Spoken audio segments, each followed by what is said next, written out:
Going to do a very special show, very interesting show. And I did a poll, and 83% of you do not collect 78s. Only 17% of you do. It is a very specialized field and or a very specific area of collecting. And I have been collecting 78s for probably 20 years, almost 20 years, I guess. And so we're going to go into some really fun things. We're going to show some Vogues. I'm going to show you some Paramounts. I'm going to show you some oddball labels, some of which are extremely rare. And so that's what we're going to do today. It's going to be a lot of fun. It is the first day of spring, technically, but not until 11:06 p.m. tonight. But spring is here. So we can celebrate spring together. And I'm very excited about that, as you know. All right, before I start, I want to talk about this awesome blow mold Child of Prague that was sent to me by B-Sides, who is, of course, my friend Jenny. It's amazing. It's a light up. I flipped out over this. This is by the Underwriters Laboratories, and it is mold H8874. But Underwriters Laboratories, UL listed on every light, everywhere, from whenever they started to the present. So you'll see UL listed on so many things. And this is so amazing. Look at this. Totally vintage, totally beautiful, and pure magic. I can't even believe it. This was a surprise on my porch yesterday, and it was from Jenny. And Jenny, I love this thing. You know, the Child of Prague is very big in Ireland. People would put them in the yard for the day before their wedding, wishing for beautiful weather. So it's kind of cool. And today would have been, let's see, my grandmother's 102nd birthday. She was born in 1902. And, yep, 102nd birthday would have been today. And today is also St. Joseph's Day. And if you want to sell your house, you're supposed to bury a statue of St. Joseph's in the yard, and you will sell it. So this is old wives' tales, things that our grandmothers believed, you know. But very, very cool. And St. Joseph's also protects your home. So I do have a huge statue of St. Joseph out on the porch because I have all of those superstitions, if you want to call it, whatever. But I have them, and I love them. And I think they're quaint and traditional, and I love them. So the Child of Prague, the light up Child of Prague, is in good company with my little treasure troll. So, like I said, winter today. And it feels like it. It feels like winter. Winter today, spring tonight. So let's hope it brings the warm weather. Sunday was St. Patrick's Day. We had a very fun day. And I got to see Smarty back. Smarty is back. He's all fixed. It was a very minor thing. It was an electrical thing. something with the positive and negative. Those cards are so complex. Positive and negative. Something about them was not connecting, and that's why I couldn't keep the battery charged. And now we're all good, all fixed. All right, today we're going to start out with the Vogue picture discs. Collecting 78's is magical. It is so magical, and finding ridiculous early records is getting harder and harder and harder. Like I said last time, when I was going to Charlie's store all the time, I was started collecting at a time when nobody was really caring about 78's, and there were still many available, still a lot of them out there. And I was able to get some real treasures from Charlie. And a lot of my 78's came from Charlie, and a lot of them came from the Antique Phonograph Show, of course. And a lot of them came from Kurt Knock and his auctions. And we got to meet Kurt at the Antique Phonograph Show one year, and we were so excited to meet him because we had been participating in his auctions for years. And I kind of got to know him via email and stuff, but getting to actually meet him was really, really, really fun. So, and I was talking in Record King the other day about being a woman 78 collector at that time. Maybe even still today. I don't know. Hey, if there's girl 78 collectors out there, let me know, man. I want to know. But at the time, I was an absolute anomaly. And I was telling this to Tom, our friend who is a master at repairing phonographs. And I told him the first time I walked into the Antique Phonograph Show, I was the anomaly, and I was a novelty, and people stared at me. It was weird, and then and some of those people actually watched my YouTube channel at the time, and that's why I always say, if you see me in public and you recognize me, come up to me and say hi. Don't just stare at me, because I think you're a weirdo. At least if you say hi, I know why you're staring at me. You know what I mean?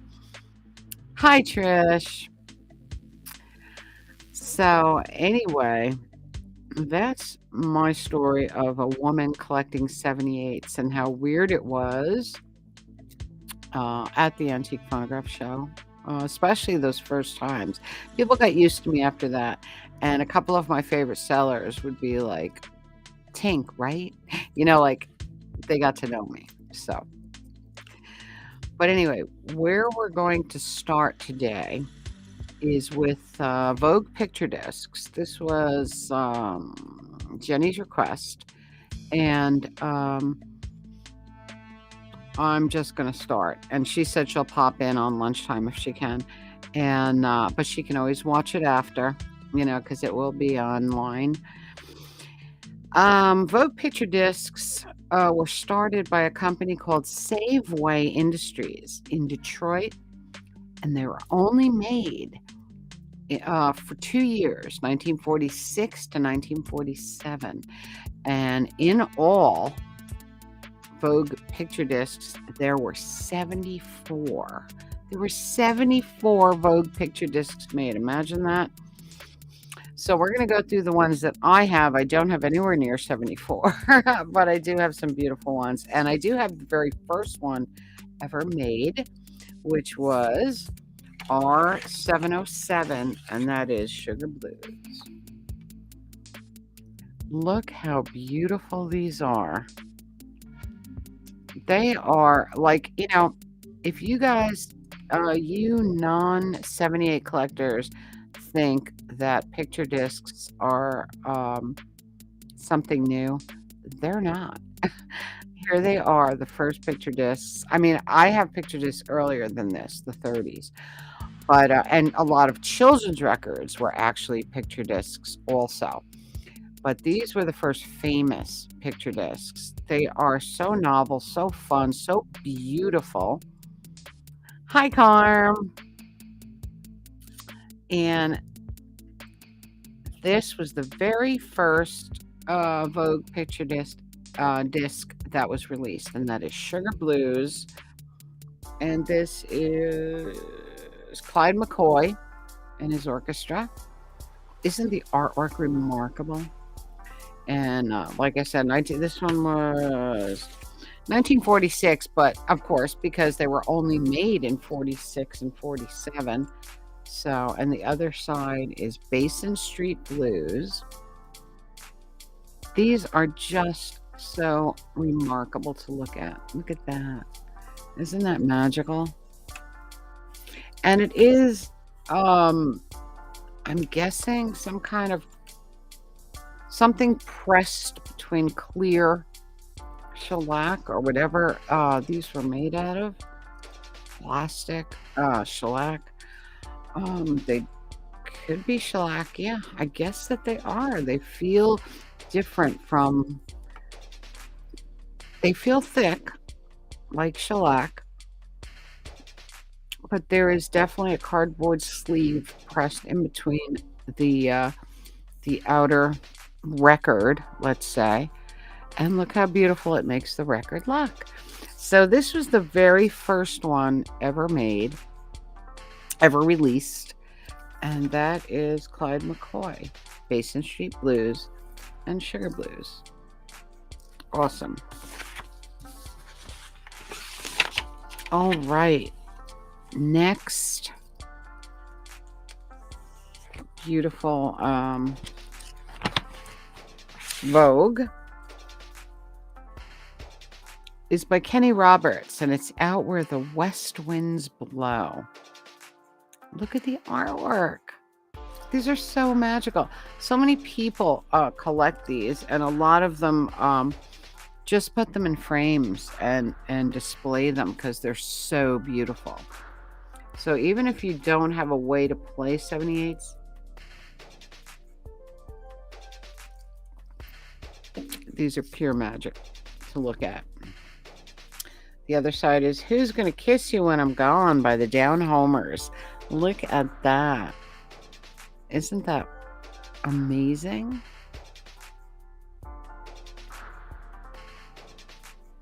I can't get enough of the artwork. It's just so beautiful. This one is obviously country and very fun. And they did a lot of that. I mean, they did dance orchestras, country, very unique pieces. But like Enrique, like, you know, Spanish music. Here we go. Mujercita. Look at this. This is, yes, and Enrique Madriguera. Look at that disc. Is that amazing? They're so beautiful, so vivid. And these are 46 and 47, the only years they made them. So you're talking about over 80 years old. Am I right? Close to 80 years old. And look how vivid and beautiful they are. It's amazing. The other side is Vem Vem, the Cuban kissing game. Enrique Madriguera. Look how cute. Aren't they beautiful? I know. They're early and they're just remarkable. Like, so clever. I mean, and it was a totally different process, I believe, because I don't think the newer picture discs today are a cardboard or picture pressed between vinyl. I think it's imprinted and then the vinyl is recorded. I'm not totally sure, but These seem very different from the newer. Jenny, thank you so much. Look, I showed him in the beginning, but you weren't here. I love my child of Prague. I love him. Thank you so much. So I showed him in the beginning. He's just beautiful. And look at him lit up. I changed his bulb because I turned him on, and within 5 minutes his bulb burnt out because he probably hadn't been, lit for years. So I changed his bulb, and now he's all good to go. Look at him. I love him. Thank you so much. That was such a fun surprise. You can't see his head here, but I did show him, and I love him. So that's that one. Mujercita.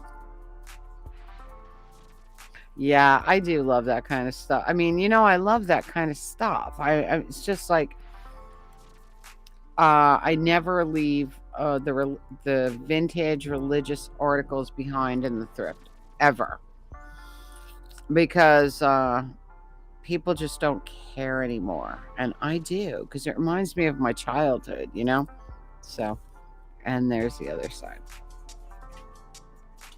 So let's keep going. All right, so Jenny, I said Vogues were only made for 2 years, 1946 and 47, and there were 74 of them made, which is remarkable.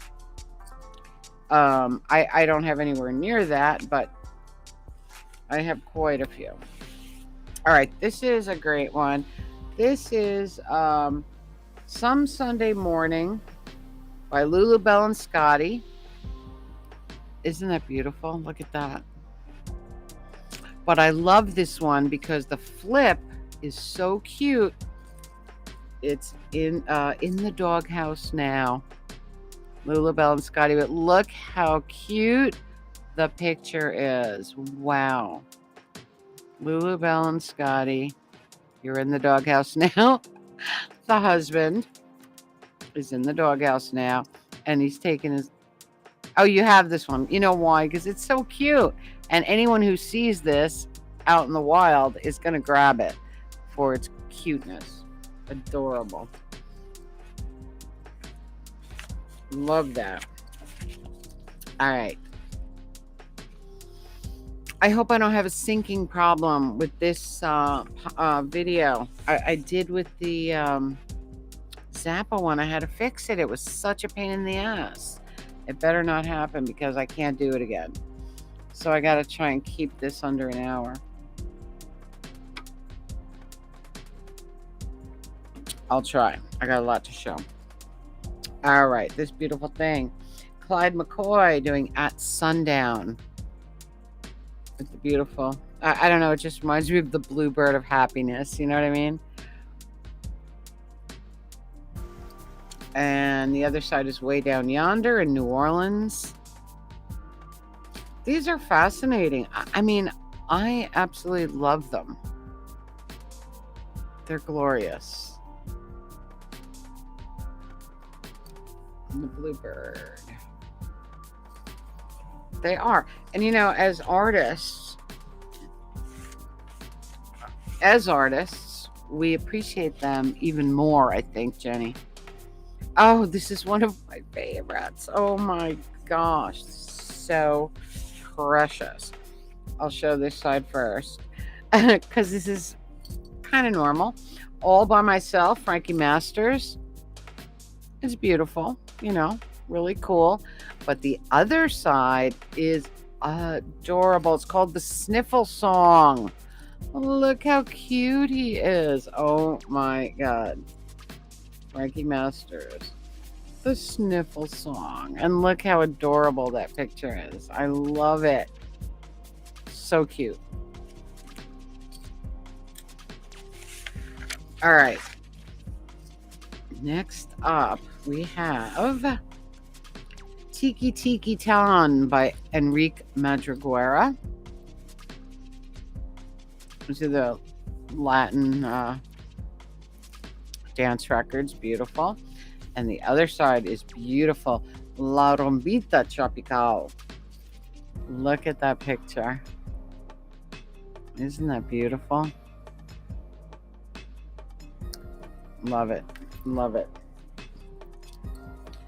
I got most of my Vogues from Charlie. I got a couple elsewhere. I got a couple at the Antique Phonograph Show, of course, but I did get a lot from Charlie.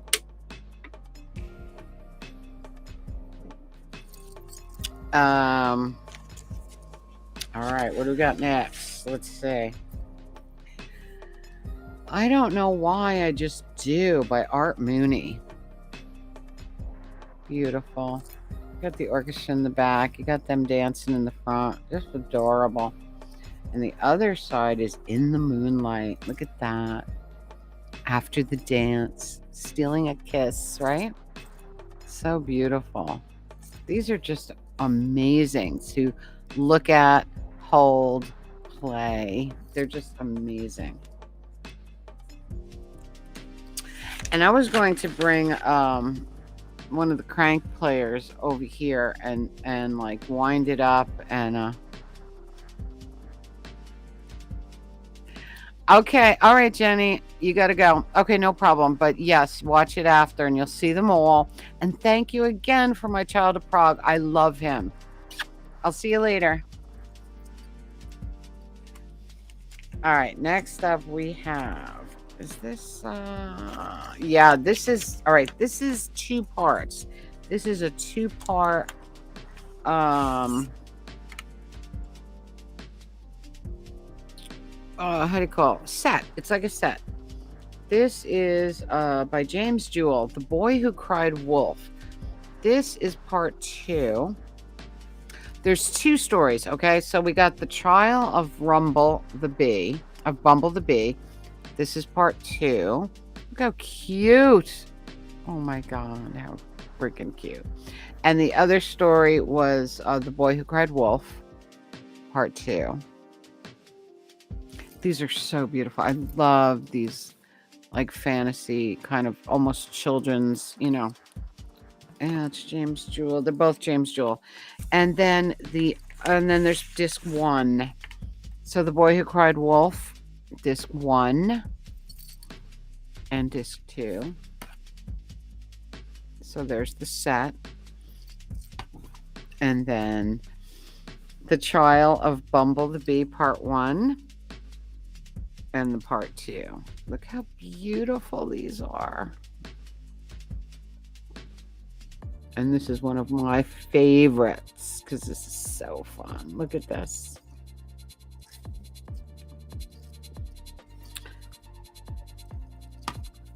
Looks like he's on an examining table. Being probed or something. I don't know. Whatever. But these are so great. And then those are part 1 and 2. The only ones that I have that are a 2-part set. I don't know.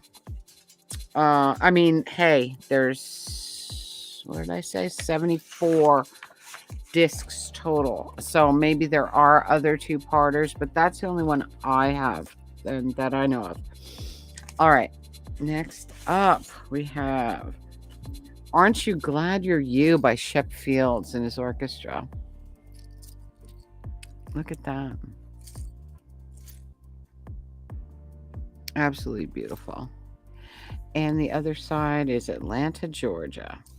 Shep Fields. The train. Just so magical. The artwork is remarkable.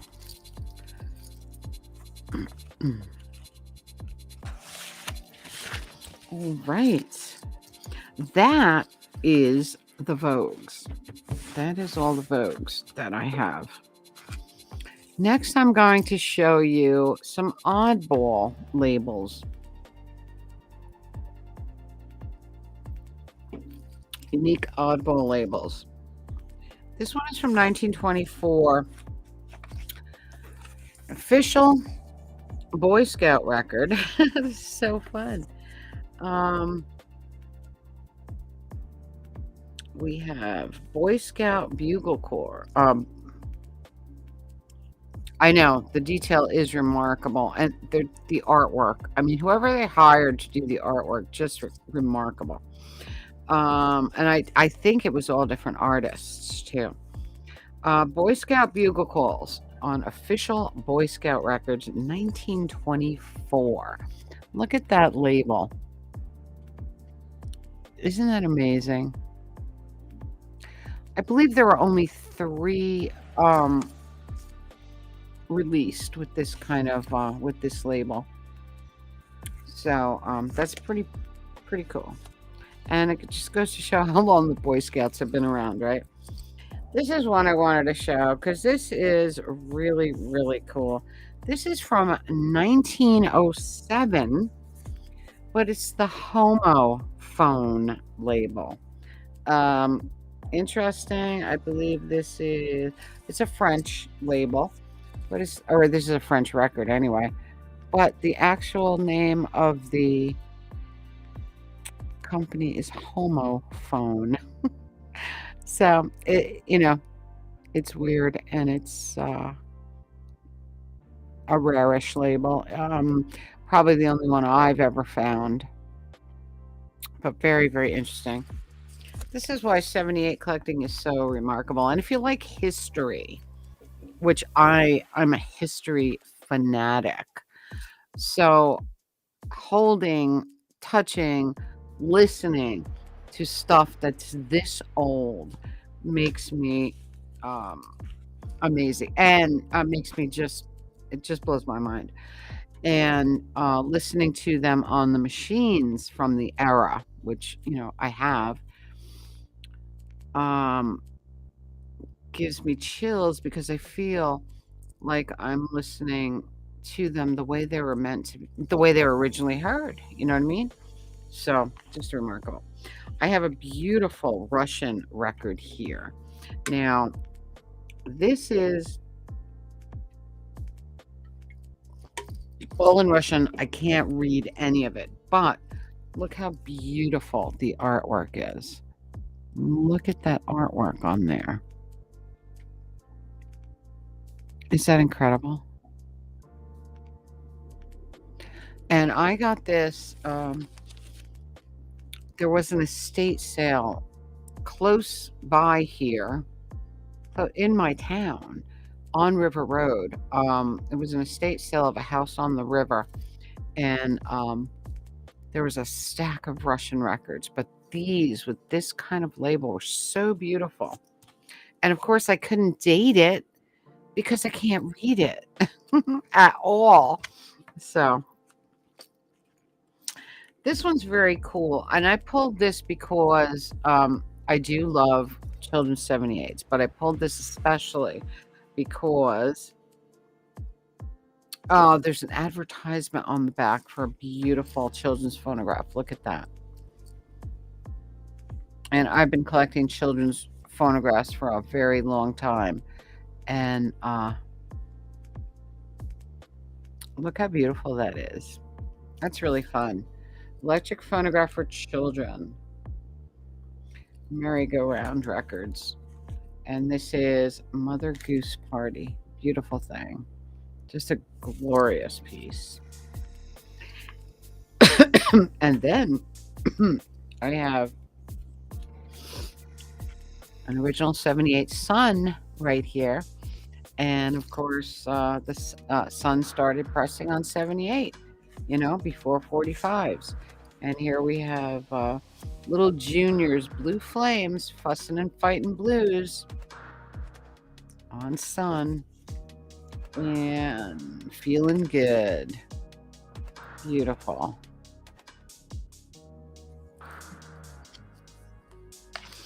It's really amazing to me that these things have existed. And they're harder and harder to find with every year. Like, I don't find 78s anymore in the wild. I only get them at the Antique Phonograph Show, which is in Wayne, New Jersey, twice a year. Um, Next one's coming up in April. It's a very fun show, and one of the only places where like-minded people can find this kind of stuff and hang out together. Um, but then again, of course, Kurt Knock, one of the greatest 78 maybe the only 78 auctioneer still in existence. So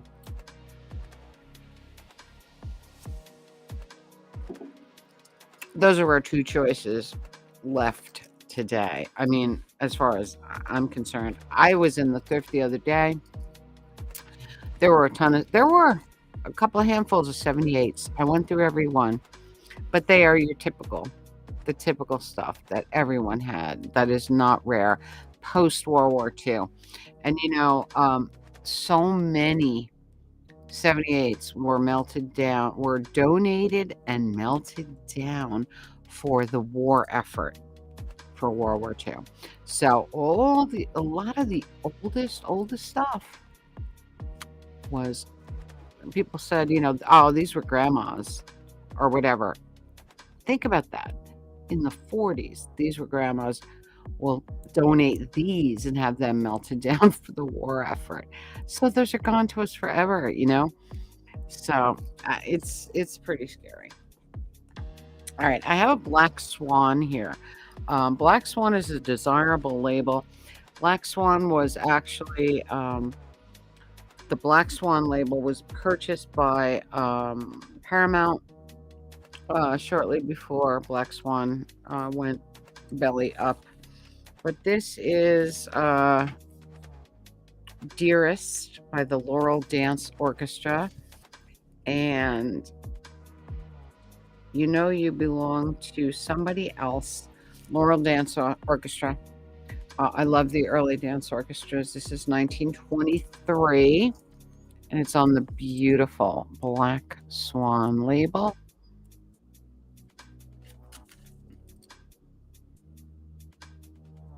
Just gorgeous.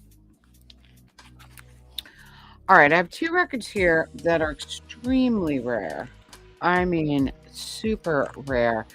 This is one of the rarest labels out there, and I collect them for historical purposes, historical preservation, because it's a period in time that happened, and if we forget history, we are destined to repeat it. You know what I mean? And I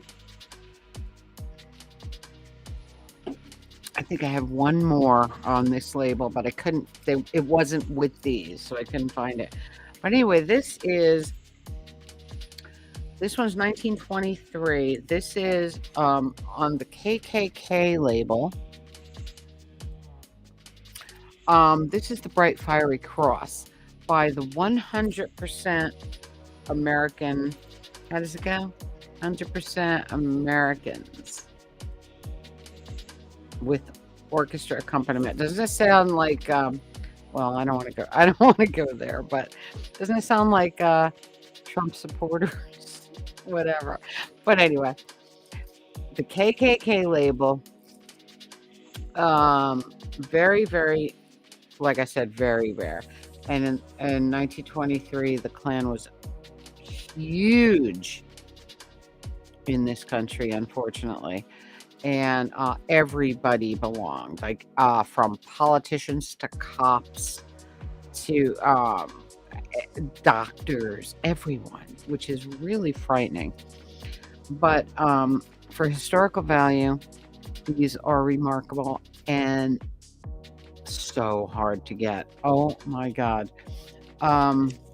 Yeah, I think I have three, but these are the only two I could find. And this one, the Mystic City and Bright Fiery Cross. This one is the most common one. The next one is the least common one, because this one is more of a novelty, if you can believe it. This one is Daddy swiped our last clean sheet and joined the Ku Klux Klan. What It's kind of like, it's funny that a novelty record was made by this very serious kind of organization, right? But this one is 1924. This was a year later. So I believe this one I believe I found this at the Antique Phonograph Show. The Bright Fiery Cross I got from Kurt Knock. I might have gotten the other one that I have there too. And the other side is the Gathering Clan, which is really scary. And it is the 100% Americans, which is, come on, really? But yes, for historical value, and I am a heavy-duty history buff. Amazing stuff. All right, well, not everything, but next we're going to go into Paramount. Very rare, very desirable 78 label. Paramount was founded in 1918 by the Wisconsin Chair Company, which is crazy, a chair company. Well, the Wisconsin Chair Company actually used to make cabinets for the Edison phonographs. And then they started making their own phonographs, but they didn't take off. So they just stuck to records at the time. They pressed their last record in 1923 and completely closed in 1935. So let's go through some of the records, and then I'll tell you what happened to the masters, because it's really sad. There's a ton of history out there with 78's. And hey, none of you would be record collectors today if it wasn't for 78's, because music would never have been recorded if not for the 78.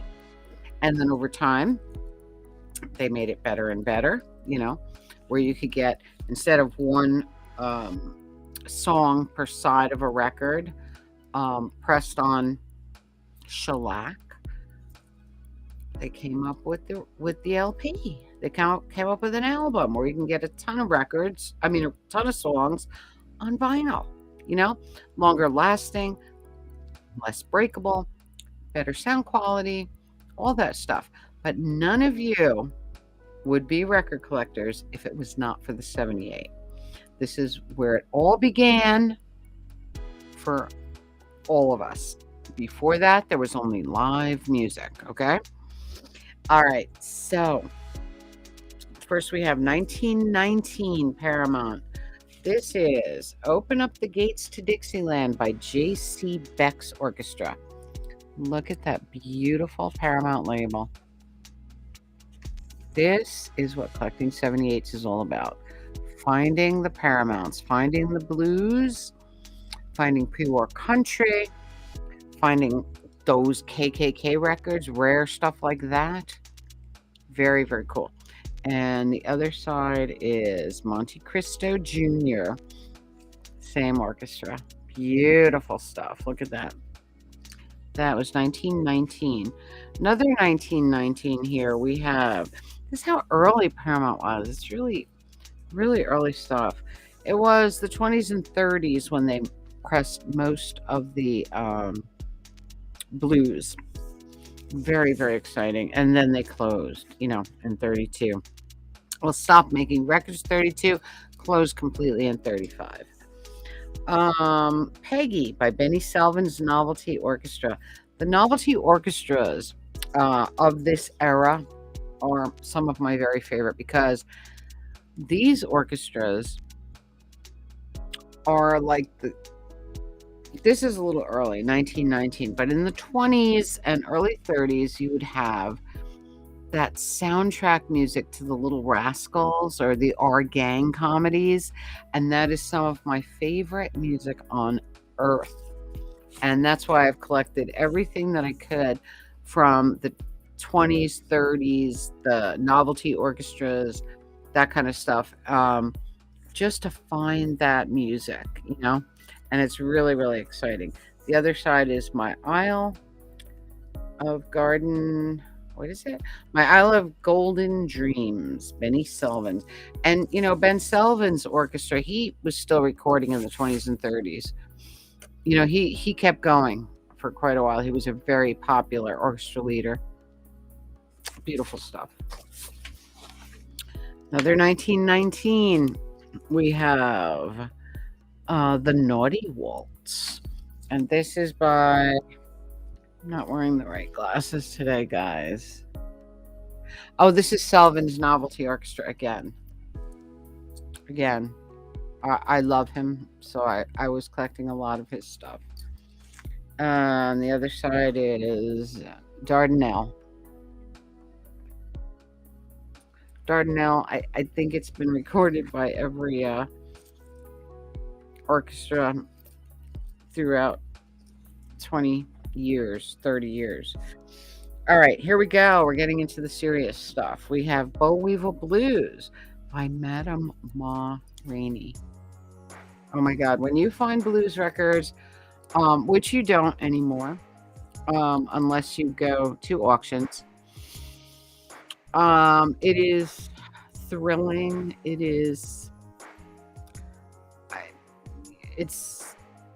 You get chills. Sometimes you can't even, your knees get weak because they're so hard to get. They're so exciting. And to a collector, this is gold. And Ma Rainey, just remarkable. This one is Last Minute Blues is the other side. Madame Ma Rainey. Absolutely remarkable. This is 1923. Yes, 20s, early, through the 20s, early 30s is when, before they closed, when they were recording the most blues. Okay, here we have Bucket of Blood by Will Easel.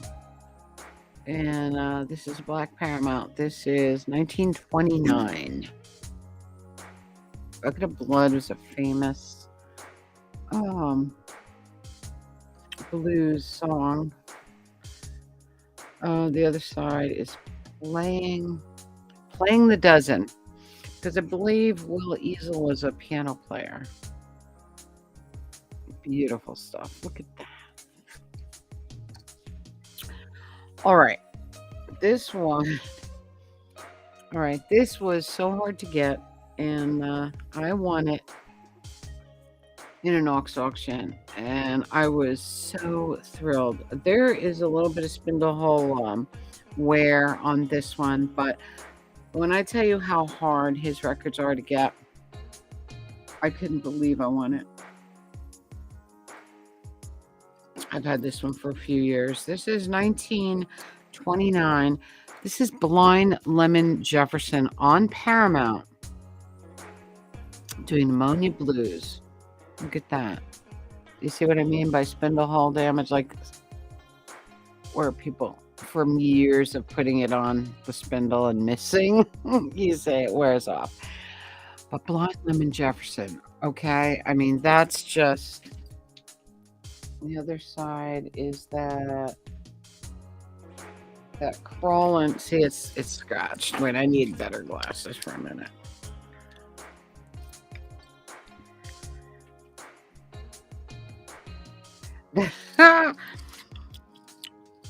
All right, that Crawling Baby Blues. Blind Lemon Jefferson. Feast your eyes on a Blind Lemon Jefferson Paramount. Look at that, guys. Wow.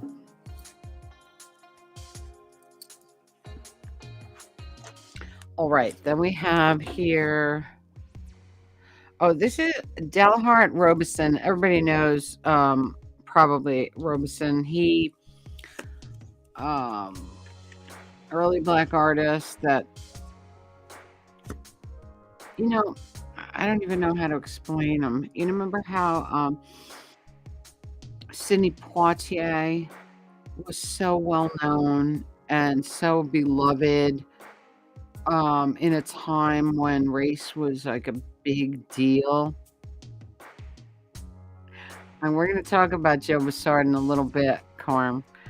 Um, that's kind of like what Robeson went through. He went through a lot of, he was like such a well known and beloved artist, but he met up with so much prejudice and stuff like that. But he kept going for years, which is wonderful. And this is 6 Feet of Earth, Dalhart and Robeson. And the other side is Little Marion Parker, which was a story about a killing of a child. Really, really intense. And this is just beautiful stuff. Look at that. Paramounts are just, oh God, just holding them and thinking that these survived. When you hear what they did after the fact, when the factory was going to close, you won't believe there are any left. 1924. This is just oh God, this is such a treasure. This is Ida Cox.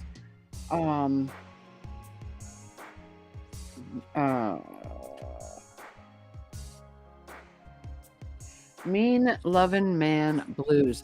Ida Cox with the Pruitt twins.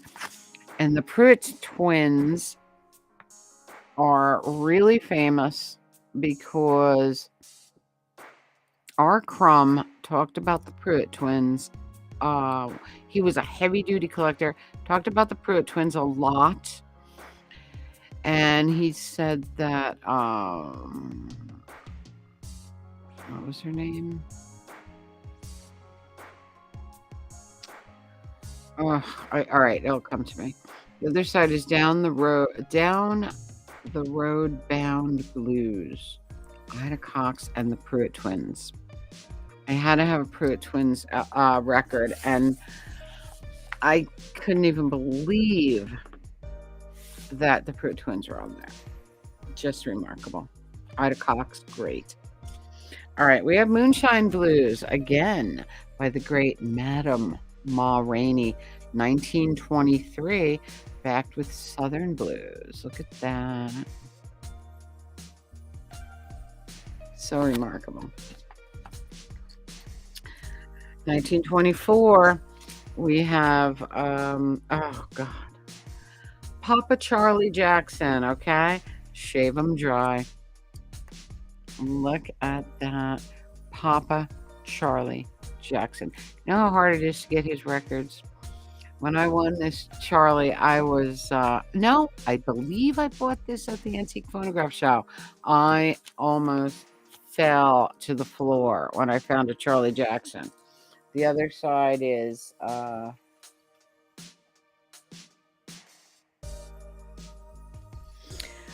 right. These aren't strong enough, guys. Let me see.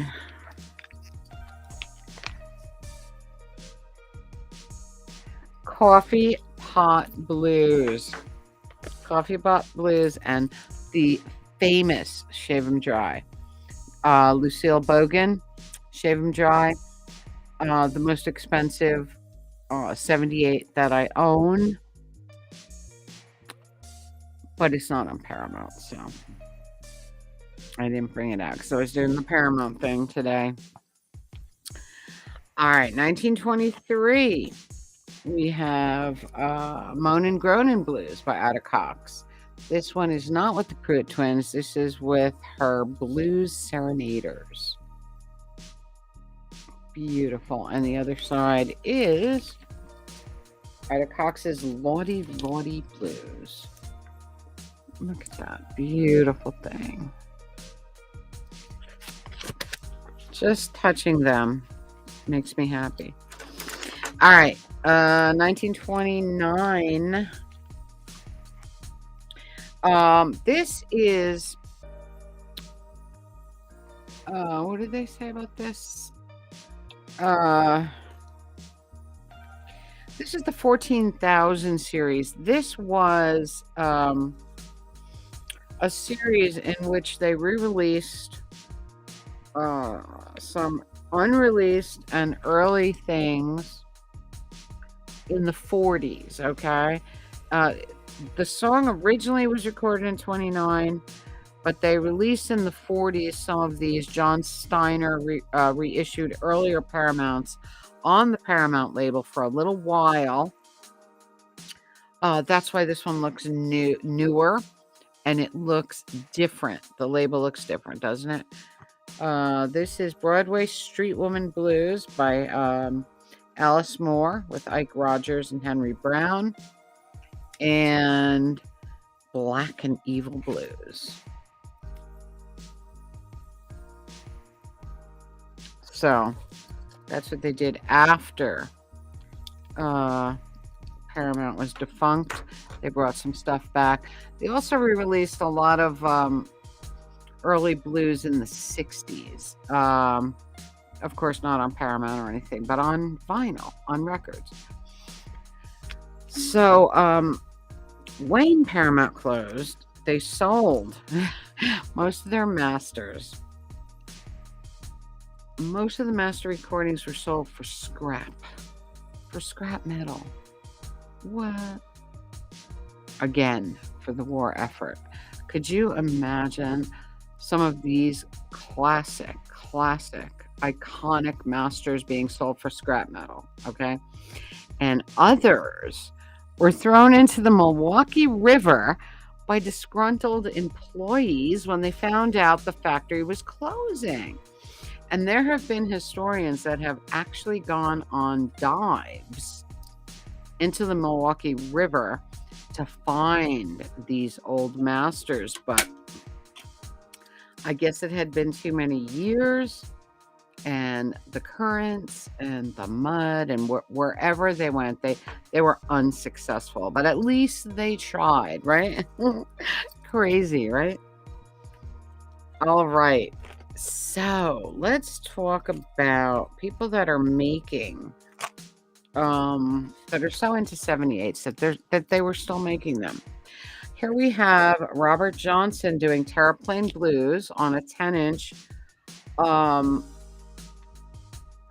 This, one side we have Steve Earle doing Terraplane Blues, and one side we have, of course, Robert Johnson doing Terraplane Blues. And you know, if you were to find a Robert Johnson Terraplane Blues original, you would pay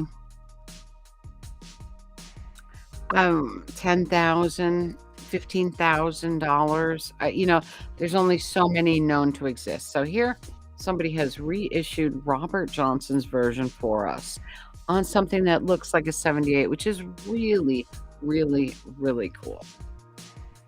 All right, then we have two things by the one, the only R. Crumb, who is one of the biggest 78 collectors in the world, aside from Joe Bussard. And Crumb, just a genius, brilliant artist, huge 78 collector. And here we have R. Crumb and his Keep On Truckin' Orchestra. He also did things with the Cheap Suit Serenaders.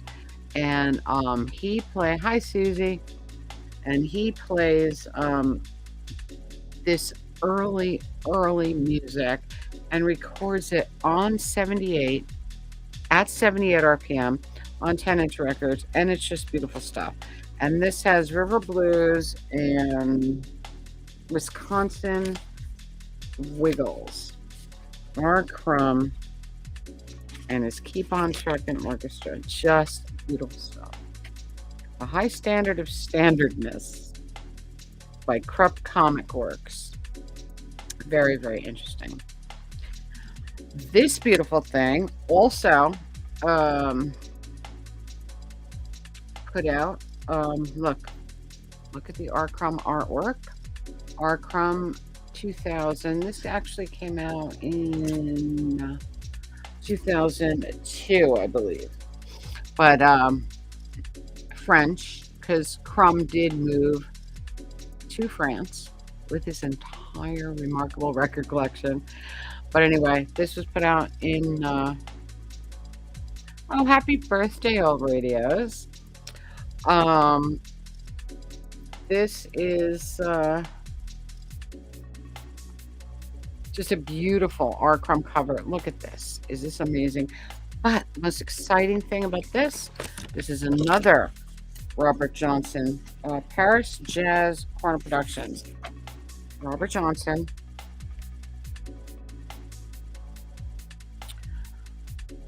Beautiful picture disc. Picture disc with R. Crumb's artwork. He did all of those cards with the blues musicians, all of the cards with the pre-war country musicians, but this is his drawing of Robert Johnson. Is that the most beautiful thing ever? So this came out in 2002, French release. I don't know if you can still get it. But it's one of my favorite things in the world. Look at that. Because I'm a huge R. Crumb fan. And my last thing is the late, great Joe Bassard on Tompkins Square Records. Bassard, probably the greatest 78 collector in America. And he was just a remarkable person. This was a Record Store Day release in 2013. And it's Joe Bassard doing Guitar Rag. And again, he did it on 78 RPM. Just like R. Crumb, the appreciation of the format and keeping it alive. So here we have Guitar Rag and Screwdriver Slide by Joe Bassard. And I loved Joe. I love this, and it's just amazing. I don't know. I 2013 Record Store Day release. I guess you could possibly find it, but once Joe died, I don't know. So just an amazing thing. So that was our ginormous stack of 78s. And this is, I think there were, I don't know, maybe 30, 40 records here out of the 5,000 78s that I actually own. So it's really, I mean, this is just a fraction. That's why I pulled out some really special things. And because Jenny asked for the Vogues. So I enjoyed that. I know, like I said, 17% of you only collect 78s and 83% do not. But that's okay. Like I said, 78s are where you wouldn't be record collectors if it wasn't for 78s, because there would be no records if they didn't invent the 78. So we need a little more appreciation for the original format, and being a fan of history, this stuff makes me very, very, very excited. So thanks for joining me, guys. I hope you had a great, great time. First day of spring, starting at 11:06 tonight. So pretty soon, spring is gonna be here. I'm hoping. See, this whole week is gonna be kind of chilly, but I'm hoping that next week it's gonna start getting warm and I can be out in the yard, because I will be out there all day, every day. I can't wait. So that's it, guys. Comment, subscribe, spread the love, Tink merch below. Radio Tank podcast link below, Patreon link below. Until next time, remember, I love you all. In a black and white world, live a Technicolor life. And I'll see you all in the next one. I love you all. Thank you for being here.